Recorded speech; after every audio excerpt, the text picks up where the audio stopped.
Hello दोस्तों, मैं अजय मौर्य आप सभी का नेक्स्ट लेवल के यूट्यूब चैनल पर स्वागत करता हूं। आई होप आप सभी लोग हैप्पी और हेल्दी होंगे। जैसा कि आप सभी को पता है कि एनटीपीसी जो रेलवे का एग्ज़ाम है वो आपके शेड्यूल हो चुका है, जिसमें जो आपका एग्ज़ाम वो आपका 5 जून से 24 जून के बीच में है। इसके बाद आपका अंडर ग्रेजुएट लेवल का एग्ज़ाम आपका जुलाई मंथ्स में है। फिर इसके बाद आपका सीधे सिलेक्शन पोस्ट का एग्ज़ाम है, जो कि आपका वो 24 जुलाई को होगा और 13 अगस्त से आपका सीजीएल का एग्ज़ाम है। तो इन्हीं सबको ध्यान में रखते हुए, जैसा कि आपको पता है कि जीएस का वेटेज रेलवे के एग्जाम्स में तो जीएस का वेटेज बहुत ही ज़्यादा इंपॉर्टेंट होता है, और एनटीपीसी में तो आपके 5 से 6 क्वेश्चन सीधे पॉलिटी से आएंगे।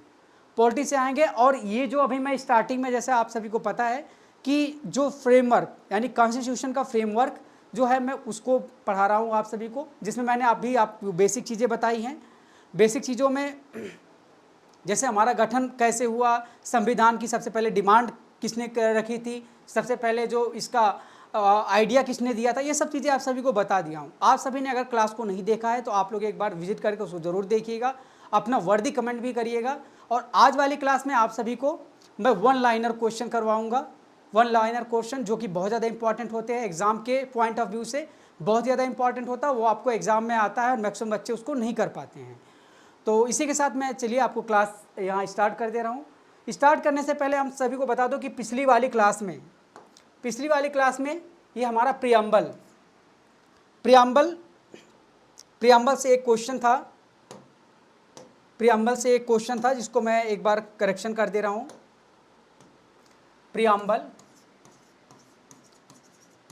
प्रियम्बल यानी क्या है? ये हमारा प्रस्तावना।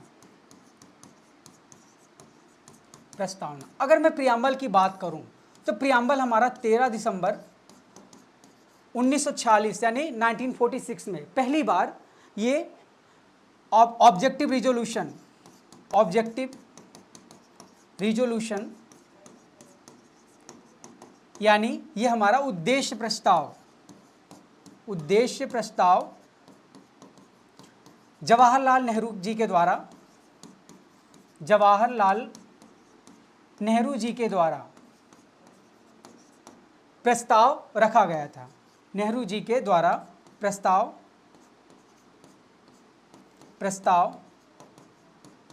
यानी प्रपोजल रखा गया था। अब प्रपोजल रखा गया था तो 22 जनवरी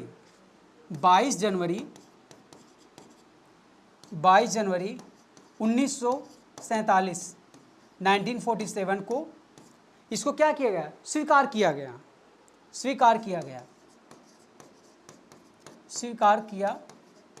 गया। ठीक है। अब देखिए, मैं प्रियम्बल की बात कर रहा हूं तो प्रियम्बल हमारा क्या है? ये कहां से लिया गया है? ये हमारा लिया गया है यूएसए से। यूएसए यानी संयुक्त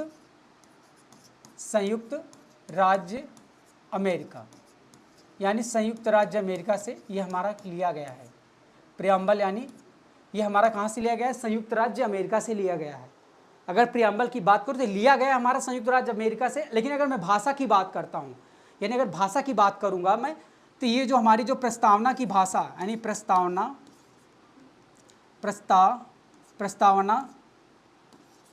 यानी प्रियम्बल की जो भाषा है, प्रस्तावना की भाषा कहाँ से ली गई है? ये ऑस्ट्रेलिया से ली गई है। कहाँ से ली गई है? ऑस्ट्रेलिया से ली गई है। ये बहुत ही इंपॉर्टेंट है, क्योंकि देखिए, अगर हम प्रियम्बल की बात करेंगे तो प्रियम्बल का जो आइडिया है वो कहाँ से? वो हमारा लिया गया था संयुक्त राज्य अमेरिका यानी यूएसए से। अब लेकिन अगर हम बात करते हैं प्रियम्बल की प्रस्तावना की जो भाषा होती है, जो लैंग्वेज होती है, वो हमारी कहाँ से ली गई? वो हमारी ऑस्ट्रेलिया से ली गई है, यानी ऑस्ट्रेलिया से लिया गया है। अब मैं देखिए ऑब्जेक्टिव रिजोल्यूशन की बात करूं तो ये हमारे मूल सिद्धांतों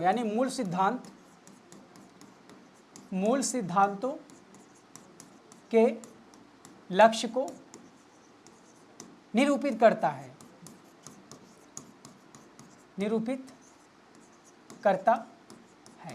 यानी जो हमारा मूल सिद्धांत का लक्ष्य है, ये प्रियम्बल उसको रिप्रेजेंट करता है, ये देखता है, ये हमारा ये बताता है कि हमारा संविधान का जो बेसिक इंट्रोडक्टरी पार्ट है ये हमारा प्रियम्बल है। बाकी और चीज़ें जो आगे मैं प्रियम्बल के बारे में बताऊंगा बहुत ज़्यादा इंटरेस्टिंग होगा, वो मैं आगे आने वाले जो क्वेश्चन होंगे उसको, जो आपका पार्ट जो होगा आपके हमारे संविधान के जो 25 पार्ट है, ओरिजिनली 22 थे, अभी 25 हो गए हैं, तो उसको मैं जब वहाँ पे आपका यूनियन टेरिटरी और सिटीजनशिप में, तो वहाँ पे फर्स्ट और सेकेंड पार्ट में आपको प्रियम्बल का सारी चीज़ें बताऊँगा, क्योंकि वहाँ से भी क्वेश्चन आते हैं। ठीक है, अब मैं आगे चल रहा हूँ यहाँ पे। पहली अभी आप देखिए हमारी जो महत्वपूर्ण घटना हो, वन लाइनर क्वेश्चन की ओर आ रहा हूँ, यानी one liner question, one liner जो क्वेश्चन होता है, प्रश्न होता है, यहाँ से जो आता है, तो वहाँ पे मैं आप सभी को बता रहा हूँ। यहाँ पे देखिए, अब देखिए सभी को पता हो कि राष्ट्रीय ध्वज यानी जो हमारा नेशनल फ्लैग, यानी नेशनल फ्लैग को कब अपनाया गया था, ये हमारा सीधे वन लाइनर क्वेश्चन आ जाता है और हम फंस जाते हैं। ठीक है, अब जो हमारा पहली बार जो 22 जुलाई 1947 को क्या किया, हमारा नेशनल फ्लैग को क्या किया गया, अपनाया गया, यानी राष्ट्रीय ध्वज को। अब इसके बाद देखिए कमेटी की बात कर देता है, यानी जो हमारी राष्ट्रीय ध्वज की जो कमेटी है, इसका आयोग का अध्यक्ष कौन थे, वो हमारे थे JB कृपलानी। अब JB कृपलानी ही, ये क्वेश्चन और इससे आता है कि JB कृपलानी जी क्या थे, भारत जो हमारा जब आज़ादी मिली थी, भारतीय राष्ट्रीय कांग्रेस के ये उस समय क्या थे, अध्यक्ष थे। यानी जब हमारा भारत क्या हुआ, आज़ाद हुआ था, यानी फ्री हुआ था, स्वतंत्र हुआ था, उस समय JB कृपलानी क्या थे, प्रेसिडेंट थे कांग्रेस के। ये भी हमारा क्वेश्चन आता है, यानी कांग्रेस के प्रेसिडेंट थे JB कृपलानी जी, जब हमारा क्या होता, जब भारत देश क्या हुआ था, आज़ाद हुआ था। ठीक है, अब देखिए, अब ध्वज की संहिता की बात करते हैं, तो ये हमारा जो लंबाई और चौड़ाई का जो रेशियो है 3:2, यानी 3:2 में होता है हमारा लंबाई और चौड़ाई का रेशियो। तो लंबाई और चौड़ाई का रेशियो हमारा होता है 3:2, यानी 3:2 के अनुपात में होता है। अब देखिए इससे संबंधित एक हमारा मामला है। अब ये मामला क्या है, नवीन जिंदल बनाम यूनियन, यानी नवीन जिंदल बनाम यूनियन है, मतलब इंडियन यूनियन है। अब देखिए ये हमारा क्या है, ये हमारा जो है, ये हमारा सुप्रीम कोर्ट, यानी उच्चतम न्यायालय द्वारा हुआ था, और ये 2004 में हुआ था, जिसमें ये क्या था कि जो प्राइवेट रूप से क्या करते थे, हम राष्ट्रीय झंडे का यूज नहीं कर सकते थे, लेकिन ये किसी फैक्ट्री के मालिक थे, इन्होंने क्या किया, इन्होंने इसके खिलाफ सुप्रीम कोर्ट गए, सुप्रीम कोर्ट में जहां से ऐतिहासिक निर्णय आया, और निर्णय स्वरूप क्या किया गया, निर्णय स्वरूप सुप्रीम कोर्ट ने एक कंडीशन, यानी शर्त के साथ क्या बोला, यानी एक कंडीशन दी, शर्त के साथ ये बोला कि आप जो हमारा राष्ट्रीय ध्वज फहराना हमारा अधिकार है, लेकिन हमें ये भी देखना होगा कि हमें ड्यू रिस्पेक्ट, यानी उसको रिस्पेक्ट भी देना होगा, यानी उसका हमें सम्मान भी करना होगा। यानी राष्ट्रीय ध्वज का हमें क्या है, राष्ट्रीय ध्वज को हमें सभी को, प्राइवेट कोई भी व्यक्ति उसको लगाने की छूट दी गई, लेकिन साथ में ये किया गया उसकी डिग्निटी पे, उसकी जो होता है उसके सम्मान पे कोई आंच ना आए। जैसे अक्सर आप लोग देखते हैं कि जो 26 जनवरी और 15 अगस्त के दिन क्या होता है, लोग झंडे का यूज करते हैं, झंडे का प्रयोग करते हैं, लेकिन प्रयोग करने के बाद उसको क्या करते हैं, इधर उधर बिखरा जाता है। तो उससे क्या होता है, उससे उसकी डिग्निटी पे क्या होता है, उससे उसकी डिग्निटी पे प्रभाव पड़ता है। तो उसके सम्मान पे कोई आंच नहीं होनी चाहिए, आप यूज करिए, कोई दिक्कत नहीं है। तो यानी सुप्रीम कोर्ट ने ये कंडीशन दी शर्त के साथ। अब देखिए, अब ये भी क्वेश्चन आता है कि हमारा राष्ट्रीय ध्वज है, पहली बार कहाँ पे फहराया गया था। तो पहली बार जो हमारा होइस्ट यानी फहराने की बात होती है, तो 7 अगस्त 1906 को ये हमारा कोलकाता के पारसी बागान स्क्वायर, जो अभी क्या हो गया है, ये ग्रीन पार्क में चेंज हो गया है, ग्रीन पार्क बन गया है। यहाँ पे पहली बार हमारा राष्ट्रीय ध्वज क्या किया गया, फहराया गया था, अनफर्ल किया गया था। अब देखिए फॉरेन लैंड की बात करूं मैं, विदेशी भूमि पे, यानी अगर विदेशी भूमि की बात कर रहा हूं मैं, तो विदेशी भूमि पे हमारा जो पहली बार जो भारतीय ध्वज, यानी इंडियन जो आपका फ्लैग था, इंडियन नेशनल फ्लैग, जो हमारा भारतीय ध्वज था, जो तिरंगा है, ये 1907 में किसके द्वारा फहराया गया था, मैडम भीकाजी कामा। अब मैडम भीकाजी कामा को मदर ऑफ इंडियन रिवोल्यूशन भी कहते हैं, mother of Indian revolution, mother of Indian revolution भी इनको बोला जाता है। यानी मैडम भीकाजी कामा को भारतीय जो हमारा रिवोल्यूशन है, भारतीय क्रांति की मदर भी कहा जाता है, माता भी कहा जाता है। और इनके द्वारा कहाँ पे फहराया गया था, स्टटगार्ट ये कोई जगह है जर्मनी में। तो यहाँ पे सबसे पहले जर्मनी में 1907 में पहली बार मैडम भीकाजी कामा द्वारा राष्ट्रीय ध्वज हमारा क्या किया गया था, फहराया गया था। अब आगे जो हमारा देखिए नेक्स्ट अगर मैं बात करूँ तो कांग्रेस द्वारा सबसे पहले कब फहराया गया था, वो हमारा 31 दिसंबर 1929 में पहली बार लाहौर में रावी नदी के तट पे पंडित नेहरू यानी जवाहरलाल नेहरू के द्वारा फहराया गया था। यानी कांग्रेस की बात कर रहा हूँ तो सबसे पहले 31 दिसंबर 1929 को यह हमारा पंडित जवाहरलाल नेहरू के द्वारा रावी नदी के तट में फहराया गया था। अब देखिए इसके बाद अब 1931 में ही हमारी कराची के अधिवेशन में, यानी 1931 में 1931 में जो कराची का कांग्रेस का अधिवेशन था, उस अधिवेशन में क्या किया गया, एक बैठक में ये तिरंगे झंडे को हमारे राष्ट्रीय ध्वज के रूप में पहली बार क्या किया गया था, अपनाया गया था। यानी पहली बार राष्ट्रीय ध्वज को क्या किया गया था, अपनाया गया था।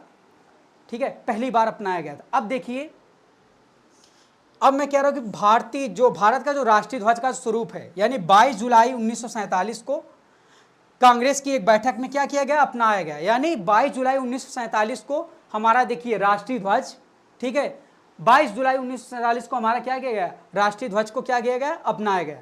तो इसको हमें ध्यान में रखना है। आगे मैं नेक्स्ट वन लाइनर वाली चीज़ पे चल रहा हूँ, तो आपको इसको ध्यान रखना है।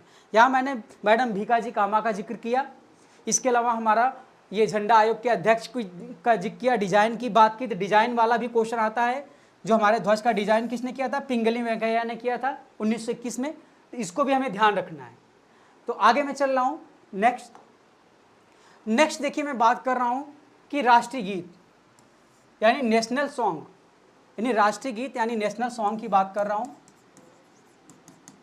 नेशनल सॉन्ग यानी राष्ट्रीय गीत की बात कर रहा हूं मैं। तो 24 जनवरी 1950 को क्या किया गया, 24 जनवरी 1950 को हमारा क्या किया गया, राष्ट्रीय गीत को अपनाया गया।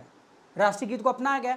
अब देखिए राष्ट्रीय गीत को अपनाया तो गया, लेकिन ये हमारा यहाँ से भी क्वेश्चन बनता है कि हमारा कहाँ से, तो हमारा वंदे मातरम, जो वंदे मातरम ये किसने किया था इसकी रचना, ये बंकिम चंद्र चटर्जी। ये भी हमारा एक वन लाइनर क्वेश्चन आता है। यानी बंकिम चंद्र चटर्जी द्वारा ये वंदे मातरम क्या गया था, लिखा गया था। और वंदे मातरम लिया किस बुक से गए थी, किस बुक से ली गई थी, तो हमारा आनंद मठ हमारा उपन्यास है।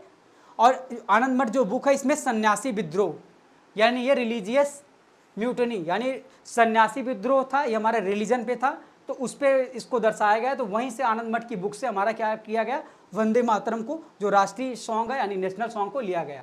और सबसे पहले इसको 1882 में बंगाली भाषा में लिखा गया था। यानी जो आनंद मठ उपन्यास है इसको बंगाली भाषा में लिखा गया था। और पहली बार जो 1896 में यानी 1896 में रहमतुल्लाह एम सयानी की अध्यक्षता में कलकत्ता में कांग्रेस के अधिवेशन में इसको गाया गया था। यानी जो हमारा यहाँ पे देखिए 3-4 चीज़ें हमारी क्लियर हो गई कि इसको 24 जुलाई 1950 में क्या किया गया, एक्सेप्ट किया गया, स्वीकार किया गया।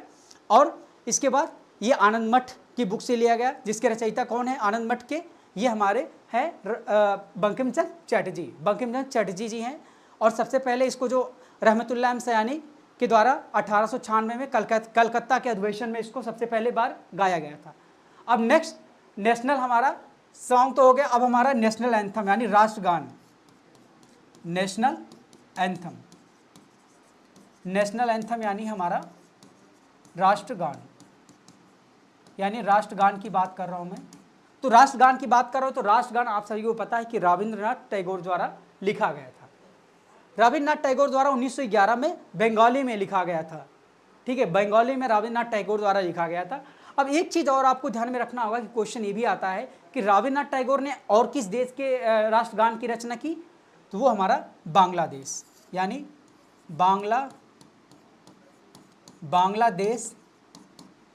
बांग्लादेश के राष्ट्रगान। और बांग्लादेश का जो राष्ट्रगान कौन सा था, अमार सोनार, यानी अमार सोनार, जिसको कि बांग्ला भाषा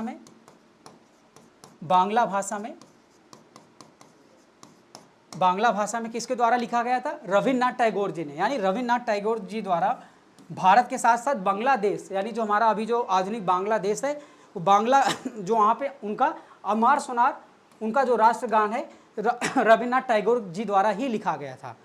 तो आई होप चीज़ें समझ में आ गई होगी। आगे मैं चल रहा हूँ कि जो हमारा राष्ट्रगान यानी जो हमारा नेशनल एंथम है पहली बार कहाँ गया था, वो हमारा दिल्ली दरबार। और दिल्ली दरबार कब हुआ था, जब जॉर्ज पंचम 1911 में पहली बार भारत में जो दिल्ली दरबार उनके आने की लिए उनके आने की खुशी में क्या किया गया था, एक कोई आयोजन किया गया था दिल्ली दरबार। तो उस समय सम्राट थे, तो वो आए थे, उस समय पहली बार इसको राष्ट्रगान गाया गया था। अब देखिए आगे रविन्द्रनाथ टैगोर द्वारा और राम सिंह ठाकुर द्वारा रचित है। अब देखिए इसकी अवधि के बारे में पूछ लेता है, छोटे छोटे एग्जाम में, कांस्टेबल वगैरह के एग्जाम में भी आ जाता है कि इसकी जो अवधि कितनी है, 52 सेकंड की है। और लघु संस्करण में इसकी कितनी अवधि है, 20 सेकंड में। यानी दीर्घ में इसकी जो अवधि है वैसे ओरिजिनली है 52 सेकंड में और लघु संस्करण में 20 सेकंड में है। ठीक है। अब पहली बार इसको 1911 को कलकत्ता में कांग्रेस के, अगर कांग्रेस का अधिवेशन की बात करूँ तो मैं कलकत्ता में ही कांग्रेस की बैठक में गाया गया 1911 में। ठीक है। तो 24 जनवरी 1950 को देखिए दो चीज़ें, एक तो हमारा राष्ट्रीय गीत और दूसरा हमारा राष्ट्रगान, यानी राष्ट्रीय गीत और राष्ट्रगान हमारा दोनों ही 24 जनवरी 1950 को क्या किया गया, हमारा अंगीकृत गया, लिया गया। अब आगे मैं चल रहा हूँ, आगे देखिए सारे जहां से अच्छा हिंदुस्तान हमारा, ये जो गाना है इसको किसने लिखा था, मोहम्मद इकबाल ने, यानी मोहम्मद इकबाल ने इसको लिखा था। ये भी क्वेश्चन हमारा वन लाइनर होता है। अब इसके बाद देखिए 24 जनवरी 1950, यानी 24 जनवरी 1950 को राजेंद्र प्रसाद क्या किए गए, राजेंद्र प्रसाद भारत के पहले क्या किए गए, भारत के प्रथम राष्ट्रपति चुने गए। यानी भारत के प्रथम राष्ट्रपति कौन चुना गया, डॉक्टर राजेंद्र प्रसाद। अब देखिए यहाँ पे 25 जनवरी को हमारा क्या बनाया जाता है, राष्ट्रीय मतदाता दिवस, राष्ट्रीय मतदाता दिवस। अब ईसीआई क्या है हमारा, इलेक्शन कमीशन ऑफ इंडिया, यानी भारतीय चुनाव आयोग,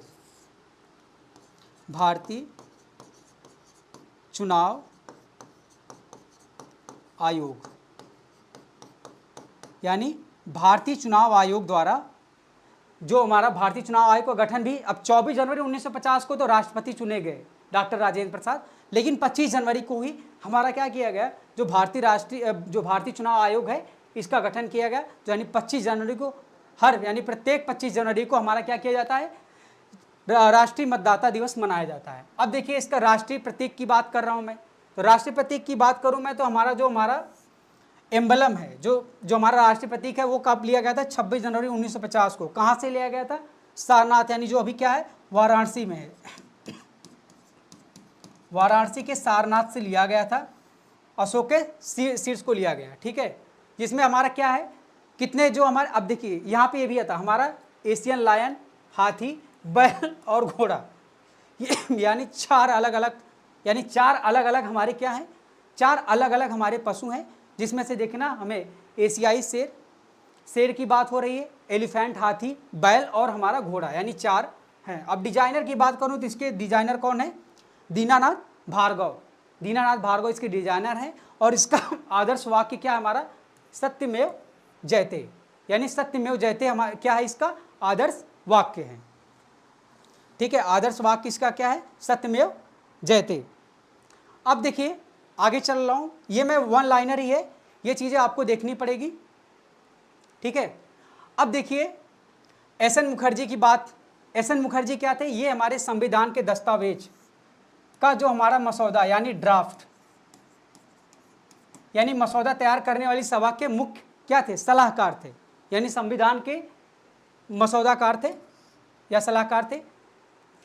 अब ये क्या था, ये प्रमुख वकील, राजनीतिक और स्वतंत्रता सेनानी से, जाहिर सी बात है ये तो होंगे ही होंगे। अब मैं इसके बाद बता रहा हूँ कि 24 जनवरी 1950 को संविधान सभा का अंतिम सत्र 284 सदस्यों द्वारा क्या गया, हस्ताक्षर किया गया। अब देखिए हस्ताक्षर, अगर हमारे संविधान में हस्ताक्षर की बात आएगी, यानी इस पर सिग्नेचर यानी साइन कब किया गया, तो 24 जनवरी 1950 को क्या किया गया, हस्ताक्षर किया गया। यानी 24 जनवरी 1950 को क्या किया गया, हस्ताक्षर किया गया। और 26 जनवरी 1950 को क्या किया गया, इसको क्या किया, लागू किया गया। ठीक है। और नई संसद का गठन क्या कब किया गया, मई 1952 में। ठीक है। अब देखिए जो संविधान है, संविधान की बात करूँ जिसको कितना टाइम लगा था, कुल सत्र 11 लगा था। समय की बात करूँ तो हमारा 2 वर्ष 11 महीने 18 दिन, ठीक है। और इस पर जो खर्च कितना आया था, टोटल व्यय हमारा आया था 64 लाख रुपए, यानी 64 लाख रुपए हमारा टोटल खर्च था, ठीक है। अब ये वन लाइनर है। अब देखिए भारतीय संविधान को जो 26 नवंबर 1949 को भारतीय संविधान के द्वारा अपनाया गया था, और इस दिन को कब से मनाया गया था, 2015 से। ये भी ध्यान रख लेना, ये भी आ सकता है, यानी 2015 से ही भारत सरकार द्वारा संविधान दिवस के 26 नवंबर को ही संविधान दिवस के रूप में मनाया जाता है, यानी 26 नवंबर को 2015 से ही संविधान दिवस के रूप में क्या किया जाता है, मनाया जाता है। तो आई होप चीज़ें आपको क्लियर हो गई होंगी। अब आगे संविधान का कुछ प्रावधान जो है जिसमें लागू है, नागरिकता, ये सब सारी चीज़ें हैं जिसमें नागरिकता था, चुनाव वाली थी, इंटरिम और आपका जो संसद थी, अस्थाई, जो कुछ प्रावधान थे, ठीक है, ये सब चीज़ें हैं।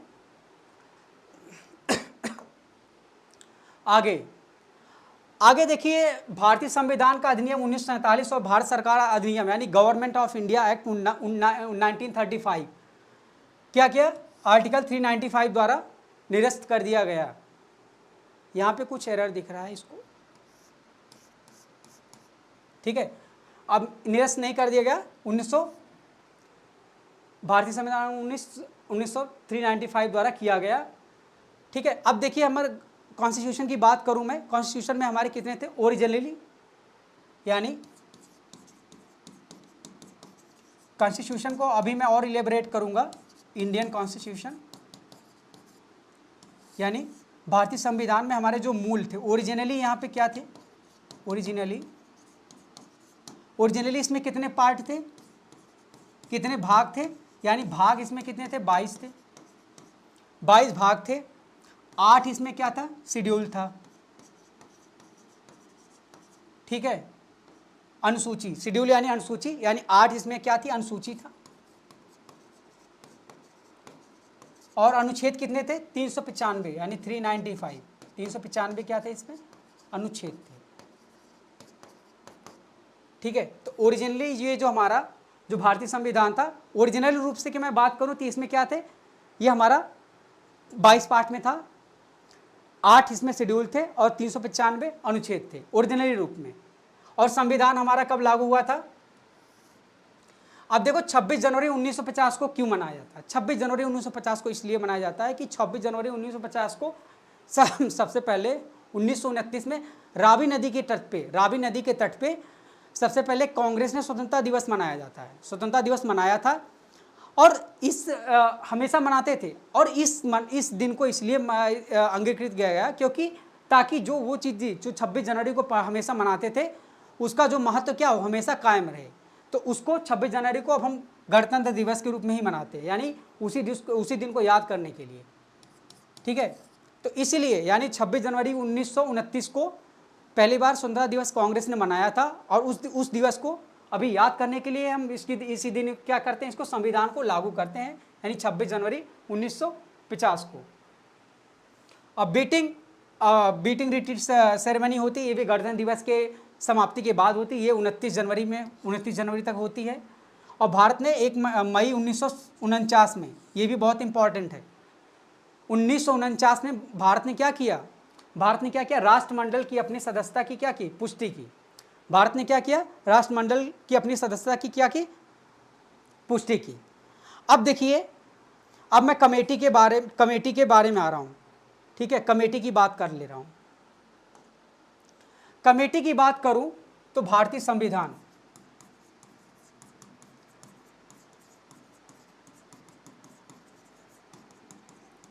यानी भारतीय संविधान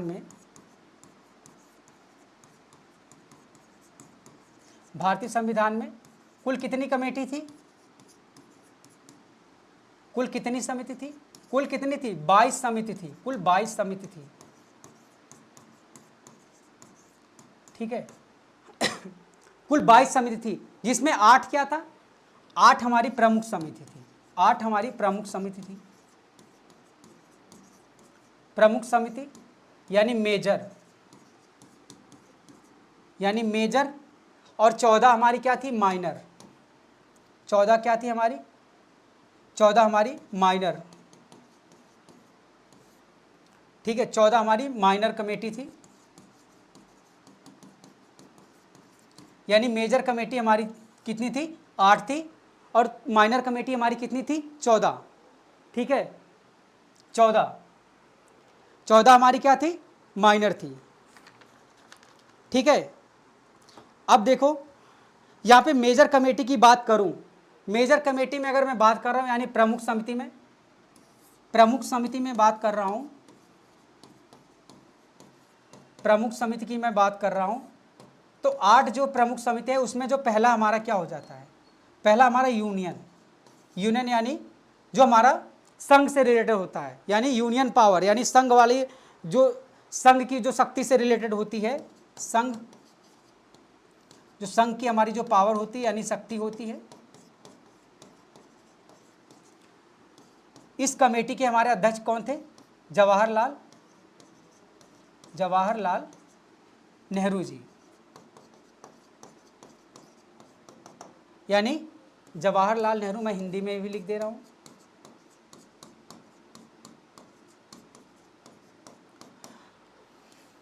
अब देखो जहां भी संघ का उल्लेख हो, जहां भी संघ का उल्लेख होगा वहां पे हम क्या लगाएंगे, ये आपको इतना चीज, जहां पे भी जहां पे भी जिस कमेटी में भी संघ का उल्लेख होगा वहां पे जवाहरलाल नेहरू का उल्लेख होगा, यानी वहां पे क्या होगा, हमारा जवाहरलाल नेहरू का उल्लेख होगा। और जहां पे जिसकी हमारा स्टेट यानी प्रोविंस से रिलेटेड होगा वहां पे हो जाएगा हमारे सरदार पटेल जी हो जाएंगे, वहां पे क्या हो जाएगा, सरदार पटेल जी हो जाएंगे, ठीक है। एक तो हमारा हो गया पावर से, एक तो हमारा यूनियन कॉन्स्टिट्यूशन,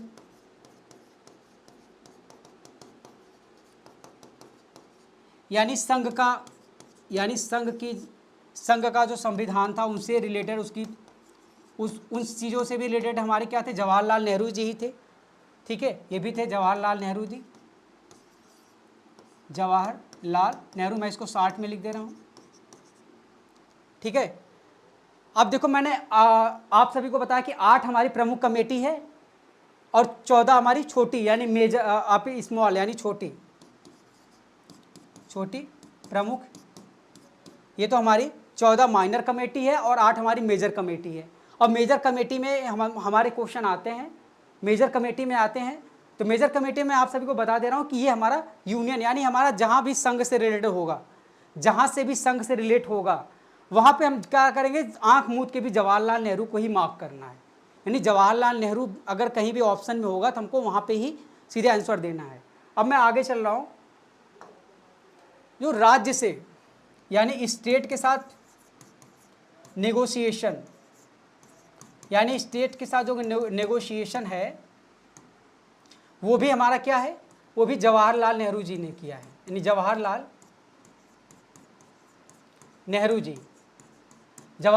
जी, यानी यूनियन और स्टेट, यूनियन एंड स्टेट यानी संघ और राज्य के बीच में जो एक नेगोशिएशन है, जो सौदेबाजी है यानी पावर का, उनमें भी क्या है, उनमें भी हमारे जवाहरलाल नेहरू जी का ही योगदान है, ठीक है। अब प्रोविंशियल, इसके बाद देखिए प्रोविंशियल यानी जो प्रांतीय जो हमारी जो कमेटी है, प्रांतीय जो सभा है, उसका हमारे अध्यक्ष कौन थे, सरदार वल्लभ भाई पटेल जी, सरदार वल्लभ भाई पटेल जी, यानी सरदार वल्लभ भाई पटेल जी क्या थे, ये हमारी प्रांतीय समिति यानी प्रोविंशियल कमेटी के क्या थे, अध्यक्ष थे, यानी प्रोविंशियल कमेटी के क्या थे, अध्यक्ष थे। इसके अलावा जो हमारी माइनॉरिटी कमेटी यानी अल्पसंख्यक, या हमारा जो फंडामेंटल राइट, मूल अधिकार,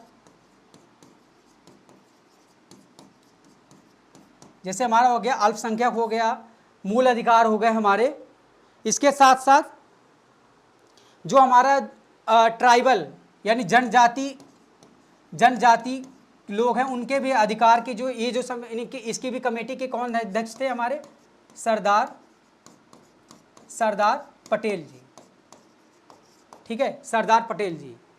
यानी अगर कहीं भी यूनियन का होगा, कहीं भी यूनियन यानी संघ का हमारा जिक्र होगा तो वहाँ पे हमारे क्या हो जाएंगे, वहाँ पे हो जाएंगे हमारे जवाहरलाल नेहरू जी, ठीक है, जवाहरलाल नेहरू जी। और जहाँ पे भी प्रांतीय, जहाँ पे राज्य का हो जाएगा, चाहे हमारा अल्पसंख्यक की बात हो जाएगी, चाहे हमारे मूल अधिकार जो फंडामेंटल राइट है उसकी बात होगी, या फिर चाहे हमारे जनजाति की बात होगी, उनके अधिकारों की बात होगी, तो उस कमेटी के भी अध्यक्ष कौन थे हमारे, वो थे हमारे सरदार पटेल जी। अब मैं कह रहा हूं कि ड्राफ्ट कमेटी ये बहुत ज़्यादा इंपॉर्टेंट है। ड्राफ्ट कमेटी या जो ड्राफ्ट वाली समिति है, प्रांतीय जो जो जो प्रांतीय समिति थी यानी ड्राफ्ट कमेटी थी, इसके कौन थे अध्यक्ष, डॉक्टर भीमराव अंबेडकर, यानी डॉक्टर भीमराव अंबेडकर। और डॉक्टर भीमराव अंबेडकर को क्या कहता है, ये आधुनिक भारत के निर्माता हैं, यानी क्या है, आधुनिक भारत का निर्माता कहा जाता है इनको, आधुनिक भारत का निर्माता कहा जाता है, क्योंकि सबसे ज़्यादा योगदान अगर भारतीय संविधान में है सबसे ज़्यादा तो हमारे डॉक्टर भीमराव अंबेडकर जी का है, तो संविधान के निर्माण में। अब मैं ड्राफ्ट कमेटी की बात करूं जिसमें 7 सदस्य थे, 7 सदस्य हैं। मैं इसको कल और ज़्यादा इलेबोरेट करूंगा और ज़्यादा इसको बताऊंगा इलेबोरेट करके। अब इसके बाद मैं और कमेटी की बात करूंगा, तो यानी रूल्स ऑफ प्रोसीजर यानी जो रूल्स ऑफ प्रोसीजर यानी जो नियम कानून की बात है, तो नियम कानून हमारे क्या थे, राजेंद्र प्रसाद, यानी राजेंद्र प्रसाद, यानी रूल्स और रेगुलेशन, जो नियम कानून क्या, यानी जो संविधान जो हमारा बन रहा था उसके जो संचालन में, क्योंकि ये हमारे राजेंद्र प्रसाद क्या थे, राजेंद्र प्रसाद हमारे संविधान सभा के अध्यक्ष भी थे, तो अध्यक्ष थे तो सारी चीज़ें उन्हीं के अंडर में होती है, तो रूल्स ऑफ प्रोसीजर। इसके अलावा स्टीयरिंग कमेटी के भी यही अध्यक्ष थे, ये हमारे राजेंद्र प्रसाद ही थे। तो ये हमारी जो मेजर कमेटी तो हो गई, मेजर कमेटी हमारी क्या हो गई, मेजर कमेटी जो 8 कमेटी थी उसको मैंने बता दिया। इसके बाद जो माइनर कमेटी आएगी, माइनर कमेटी में आप सभी को आगे बताऊंगा। तो आई होप चीज़ें आपको समझ में आई होंगी। तो इसी के साथ, और हाँ, आप लोग अपना वर्दी कमेंट जरूर दीजिएगा, क्लास को देखने के बाद आप लोग अपना बहुमूल्य कमेंट दीजिएगा और इसको ज़्यादा से ज़्यादा शेयर भी करिएगा, चैनल को भी सब्सक्राइब करिएगा। अब मैं आगे आपको यहाँ पे बता दे रहा हूँ, अगर ये हमारे नेक्स्ट लेवल के द्वारा ये हमारा वेबसाइट है, वेबसाइट पे आप जाके क्या कर सकते हैं, इसको सर्च करिएगा गूगल पे, नेक्स्ट लेवल क्विज पे जाइएगा। यहाँ पे आप लोग, अगर आपने रजिस्टर नहीं किया है तो आपको रजिस्टर करना है, रजिस्टर करेंगे। रजिस्टर में आपका वही जो आपका जाहिर सी बात होती है, आपको नेम फिल करना, email address, email ID, password ये सब डालना है। अब ये आपका जब क्रिएट हो जाएगा, यानी इसके क्रिएशन के बाद आप क्या करेंगे, सीधे आपको यहाँ पे लॉगिन करना है, ईमेल आईडी और पासवर्ड के साथ आप लॉगिन करेंगे। लॉगिन करने के बाद देखिए ये हमारा डैशबोर्ड खुलेगा, यानी ऐप का ये हमारा डैशबोर्ड खुलेगा। और डैशबोर्ड में देखिए आपको जो चीज़ फ्री ऑफ कॉस्ट है, मैं उसका उल्लेख कर रहा हूँ, उसका आप इजीली फ़ायदा उठा सकते हैं। इसमें आप देखिए एनसीईआरटी हो गया, आपका जेईई का एग्ज़ाम्स हो गया, साथ में साथ आपका नीट, आरओ, यूपीएससी और एसएससी, यानी इन सभी एग्ज़ाम्स के यहाँ पे फ्री ऑफ कॉस्ट यहाँ पे मटेरियल आप पढ़ सकते हो जाके, यानी ऑनलाइन मोड में आप वहाँ पे पढ़ सकते हो। इसके साथ साथ आप क्विज भी लगा सकते हो। आप क्विज की बात करूँ तो अगर आप पढ़ने में अच्छे हैं तो आप क्विज का यहाँ पे सबसे पहले आपको यहाँ पे वॉलेट है, यहाँ पे आप मनी ऐड करोगे, मिनिमम आप 10 रुपये ऐड कर सकते हो साथ में। लेकिन इसके साथ आपका रिटर्न आपका कितना है, 900% है, यानी रिटर्न इसका 900%। अगर आपने 10 रुपये, और एक चीज़ और भी है कि 50%, यानी टॉप के 50% में आप तो आ ही सकते हो। अगर टॉप के 50% में आप आते हो तो 10 का आपको क्या मिलेगा, 90 रुपीज़ मिलेंगे, ठीक है। 900% इसका क्या है, रिटर्न्स है। साथ ही साथ देखिए 10 का यहाँ पे 100% भी रिटर्न्स है। अब ये देखिए क्विज के ऊपर डिपेंड करेगा, क्विज आपका इजी भी हो सकता है, टफ भी हो सकती है, तो आप लोग अगर चाहे तो यहाँ पे भी कर सकते हैं साथ ही साथ। लेकिन जो मैंने आपको बताया कि आपको जो फ्री ऑफ कास्ट आपको यहाँ पे जो आपको रीडिंग जो रीडिंग करने का जो यहाँ पे जो ऑनलाइन मोड आपको जो रीडिंग मटेरियल मिल रहा है, इसका आप लोग ज़रूर लाभ उठाइएगा, एक बार विजिट करिएगा, इसका लाभ भी उठाइएगा। तो इसी के साथ मैं अपनी क्लास को यहाँ पे एंड कर रहा हूँ। तो मैं ऐसा उम्मीद कर रहा हूँ कि आप लोग अपना वर्दी कमेंट करिएगा, किसी का कोई सुझाव हो उसको दीजिएगा। अभी आज वन लाइनर की कुछ चीज़ें थोड़ी बहुत और बची पड़ी हैं, तो उसको मैं और ख़त्म कर दूंगा। ये वन लाइनर जो मैंने आज करवाया है वो बहुत ही इंपॉर्टेंट होता है एग्जाम पॉइंट ऑफ व्यू से, क्योंकि एग्जाम पॉइंट ऑफ व्यू से वहाँ से क्वेश्चन आते हैं, बच्चे क्या हो जाते हैं, फंस जाते हैं। उसको आपको थोड़ा सा रटना ही होगा, थोड़ा सा आपको ध्यान देना ही होगा। तो इसी के साथ मैं अपनी क्लास को यहाँ पे एंड करता हूँ। आई होप आप सभी को पसंद आया होगा। तो आप सभी लोग अपना ख्याल रखिएगा। नमस्ते, जय हिंद।